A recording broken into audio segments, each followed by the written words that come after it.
عزیز طلباء السلام علیکم۔ آج کی اس ویڈیو میں ہم جماعت دہم سے متعلقہ مضمون اردو میں آنے والے اپنے پہلے سبق جو کہ حصہ نثر سے متعلق ہے کا مطالعہ کریں گے۔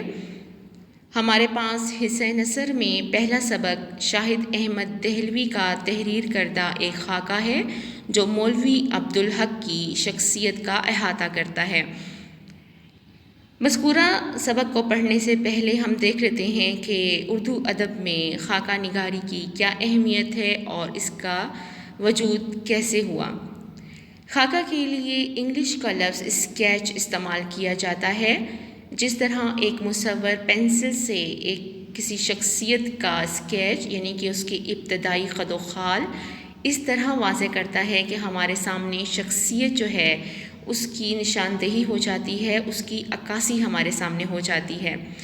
اسی طرح اردو ادب میں سوانح نگاری اور طنز و مزاح نے خاکہ نگاری کو جنم دیا ہے، لیکن سوانح نگاری کے لیے ضروری ہے کہ اس میں طوالت ہو، تفصیل ہو، بچپن سے بڑھاپے تک کے حالات ہوں، مگر خاکہ نگاری ایک مختصر صنف ہے۔ اس میں اختصار و جامعیت جو ہیں وہ بنیادی وصف ہیں، یعنی خاکہ ایک غیر رسمی بھی ہو سکتا ہے۔ جیسے ہمارے پاس سیرت نگاری ایک طویل اور تفصیلی مضمون ہے، اسی طرح خاکہ ہمارے پاس ایک مختصر اور جامع صنف ہے اردو ادب میں۔ خاکہ نگار ہمارے سامنے کسی شخصیت کے خیالات و افکار، کردار، سیرت، عادات و اطوار، اس کی اچھائیاں اور برائیاں، اس کی جلوت و خلوت کے تمام انداز ہمارے سامنے مختصراً اس طرح بیان کرتا ہے کہ وہ شخصیت ہمارے سامنے واضح ہو جاتی ہے۔ اردو ادب میں فرت اللہ بیگ کا نام ہمارے پاس پہلے اور باقاعدہ خاکہ نگاروں میں آتا ہے، جنہوں نے اپنے پہلے خاکے ڈپٹی نذیر احمد کی کہانی کچھ ان کی کچھ میری زبانی لکھ کر باقاعدہ خاکوں کا آغاز کیا۔ اسی طرح ہمارے پاس اردو ادب میں دیگر خاکہ نگاروں میں رشید احمد صدیقی، مولوی عبدالحق، رئیس احمد جعفری، سعادت حسن منٹو، اشرف صبوحی کے نام نمایاں ہیں۔ ہمارے پاس نصاب میں شامل آئندہ آنے والا مولوی عبدالحق کا لکھا ہوا ایک شخصی خاکہ بھی شامل ہے جو کہ نامدیو مالی کے نام سے ہے۔ تو چلیے چل کے ہم آغاز کرتے ہیں اپنے مذکورہ خاکے کا۔ آپ کی سہولت کے لیے، معلومات کے لیے آپ کی اردو درسی کتاب میں صفحہ نمبر 69 پیج نمبر 69 پر خاکے سے متعلقہ مزید معلومات دی گئی ہیں جس کا آپ مطالعہ کر سکتے ہیں۔ شاہد احمد دہلوی مولوی نذیر احمد کے پوتے اور مولوی بشیر الدین کے بیٹے تھے۔ انہوں نے ابتدائی تعلیم حیدرآباد سے حاصل کی، دہلی یونیورسٹی سے فارسی میں ایم اے کیا۔ تعلیم مکمل کرنے کے بعد ماہنامہ ساکی جاری کیا اور اسی نام سے ایک بک ڈپو بھی قائم کیا۔ تمام شاہد احمد دہلوی سے متعلقہ معلومات آپ نے اس کا بغور مطالعہ کر لینا ہے، اور اسی طرح ان کی جو تصانیف ہیں دلی کی بپتا، گنجینہ گوہر، سرگزشت عروس، اندھی گلی، دھان کا گیت اور پاکستانی موسیقی ان کی تصانیف ہیں۔ تصانیف میں گنجینہ گوہر اور بزم خوش نفساں ان کا خاکوں کا مجموعہ ہے۔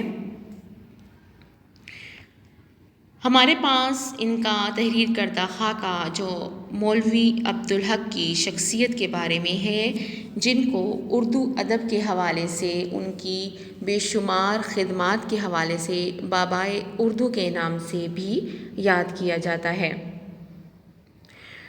بابائے اردو مولوی عبدالحق ان چند لوگوں میں بھی ان کا شمار ہوتا ہے جنہوں نے جامعہ عثمانیہ کے قیام کی تجاویز پیش کی تھیں۔ تو چلیے چل کر اپنے سبق کے ابتدائی صفحے جو کہ صفحہ نمبر 2 ہے کا مطالعہ کرتے ہیں۔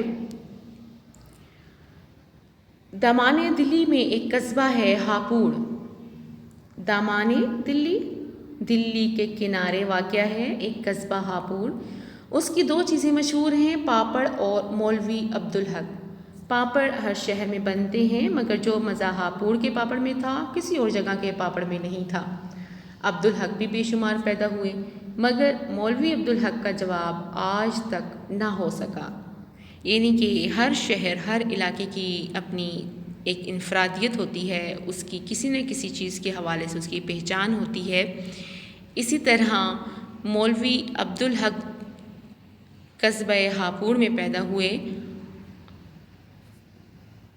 مولوی عبدالحق کے ہم نام تو بہت ہیں مگر مولوی عبدالحق جیسا آج تک کہیں پیدا نہیں ہو سکا۔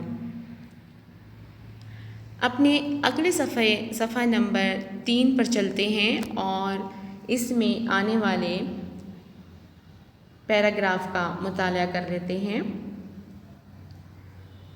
انہوں نے اپنی غیر معمولی ذہانت سے حیدرآباد کے تمام بڑے لوگوں کو اپنی مٹھی میں کر لیا تھا اور وزیر اعظم حیدری کی تو ناک کے بال بن گئے تھے۔ مگر مولوی صاحب صرف اپنا بچاؤ ہی نہیں کرتے رہے، انہوں نے ریاست کے بڑے بڑے کام بھی کیے۔ انجمن ترقی اردو کو اتنا فروغ دیا کہ انجمن سارے ہندوستان کے لیے اردو کا مرکز بن گئی۔ عثمانیہ یونیورسٹی کا منصوبہ مولوی صاحب ہی نے بنایا تھا۔ جب یہ اردو یونیورسٹی بنی تو اس کے لیے دارالترجمہ قائم کیا جس میں اعلیٰ قابلیت کے مترجم جمع کیے۔ اس دارالترجمہ نے تمام علوم و فنون کو اردو میں منتقل کر دیا اور ثابت کر دیا کہ اردو بھی کامیاب ذریعہ تعلیم بن سکتی ہے۔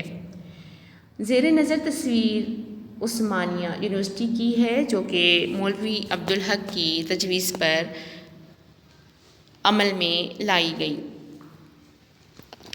ہم دیکھ لیتے ہیں کہ ہمارے پاس جو ہم نے پیراگراف کا ابھی مطالعہ کیا اس میں آنے والے محاورات و ضرب الامثال کی کیا معنی ہیں۔ اپنی مٹھی میں کر لیا، اپنے قابو میں کر لینا، ماتحت کر لینا۔ اسی طرح آگے ایک محاورہ آیا ہے، ناک کے بال بن گئے۔ ناک کا بال بن جانا، بہت زیادہ قریب ہو جانا، بہت زیادہ عزیز ہو جانا۔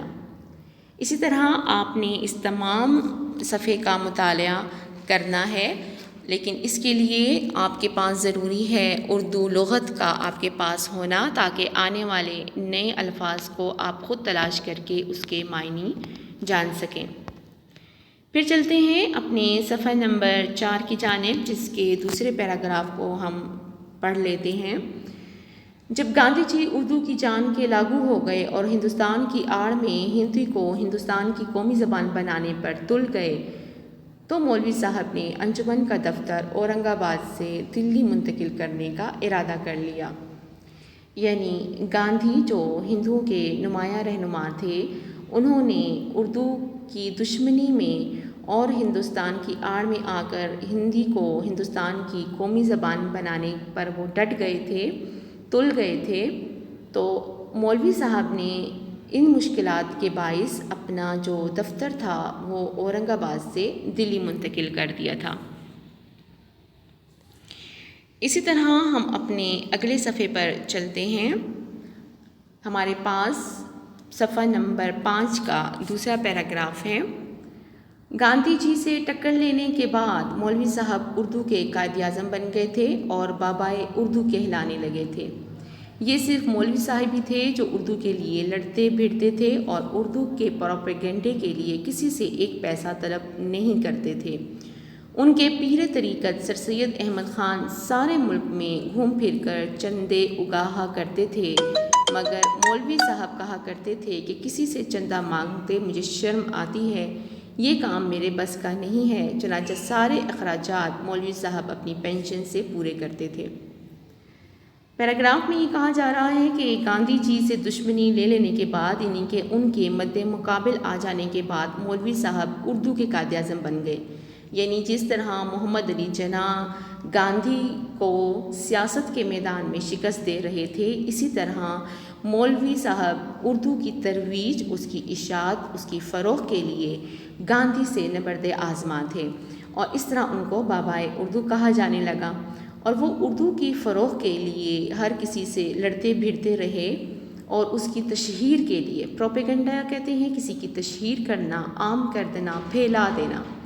اردو زبان کو پھیلانے کے لیے انہوں نے اس میں صرف ہونے کے لیے جو خرچہ بھی آیا انہوں نے کسی سے ایک پیسہ طلب نہیں کیا، اور اسی طرح ان کے جو پیر طریقت تھے سر سید احمد خان، جن کے نقش قدم پر مولوی صاحب چل رہے تھے، جو ان کے شانہ بشانہ کام کر رہے تھے، تمام ملک میں پھر کر چندے جمع کیا کرتے تھے اردو زبان کی فروغ کے لیے، مگر مولوی صاحب کسی سے بھی چندہ طلب کرنا اپنی شرم محسوس کرتے تھے، اور اس طرح وہ تمام اس کے راستے میں آنے والے اخراجات کو اپنی پینشن سے ہی پورے کیا کرتے تھے۔ اسی طرح ہم ان کی اعداد و اطوار کا ایک جائزہ دیکھ لیتے ہیں جو کہ خاکہ نگار نے ہمارے سامنے پیش کیا ہے۔ ہمارے پاس پہلے پیراگراف میں ہم دیکھتے ہیں مولوی صاحب نے جب انجمن کو جما لیا تو اسی عمارت کے ایک حصے میں اردو کالج بھی کھول دیا۔ اس کالج میں تمام مضامین اردو میں پڑھائے جانے لگے۔ مولوی صاحب نے اس کالج کو وزارت تعلیم سے تسلیم کرا لیا، اور یہ بات منظور کر لی گئی کہ امتحان کے پرچوں کے جوابات اردو میں دیے جا سکتے ہیں۔ اس کالج کے نتائج نے ثابت کر دیا کہ اردو کو اگر ذریعہ تعلیم بنا لیا جائے تو انگریزی ذریعہ تعلیم سے بہتر نتائج نکل سکتے ہیں۔ کالج کے کامیاب تجربے کے بعد مولوی صاحب کو اردو یونیورسٹی قائم کرنے کی لگن لگ گئی تھی، یعنی جب انہوں نے اپنے عثمانیہ کالج میں تمام تر اپنی اردو سے متعلقہ تعلیم کو فروغ دیا، تو اسی طرح انہوں نے مزید اردو کی ترقی کے لیے بھی منصوبے بنانے شروع کر دیے۔ اب ہمارے پاس اگلے پیراگراف میں ان کی اعداد و اطوار دیکھ لیتے ہیں۔ مولوی صاحب بہت باقاعدہ عادتوں کے مالک تھے، یعنی کہ مستقل مزاج تھے۔ صبح کی چہل قدمی سے رات کی مشی تک ان کا روزانہ ایک ہی سا پروگرام ہوتا تھا، یعنی کہ وہ اپنی عادات میں مستقل مزاج تھے۔ صبح کی چہل قدمی، واک کرنا ان کی عادات میں شامل تھا۔ راتوں کو جاگتے نہیں تھے، نیند پوری لیتے تھے اور صبح تازہ دم اٹھتے تھے۔ 90 سے اوپر ہو گئے تھے، یعنی کہ ان کی جو عمر ہے وہ 90 سال سے زیادہ ہو چکی تھی، مگر صحت اچھی تھی۔ ہمارا اندازہ تھا کہ 100 پار کر جائیں گے، مگر ابھی 100 میں 5-6 سال باقی تھے کہ بیمار رہنے لگے۔ مرض تشخیص نہیں ہوتا تھا، خیال تھا کہ ہاضمے کی شکایت ہوگی جو کراچی میں عام ہے، مگر جب مرض بڑھتا گیا تو ہسپتال میں داخل ہو گئے، افاقہ نہیں ہوا، یعنی ہسپتال داخل ہونے کے باوجود انہیں کوئی فائدہ نہیں ہوا اور ان کا مرض بڑھتا گیا۔ آپ نے ان تمام صفحات کا تفصیلی مطالعہ کرنا ہے۔ بغور مطالعہ کر لینے کے بعد آپ نے لغت میں ان کے آنے والے نئے الفاظ کو تلاش کر کے ان کے معنی کو بھی جاننا ہے۔ ہمارے پاس یہ خاکہ بزم خوش نفساں سے ماخوذ تھا۔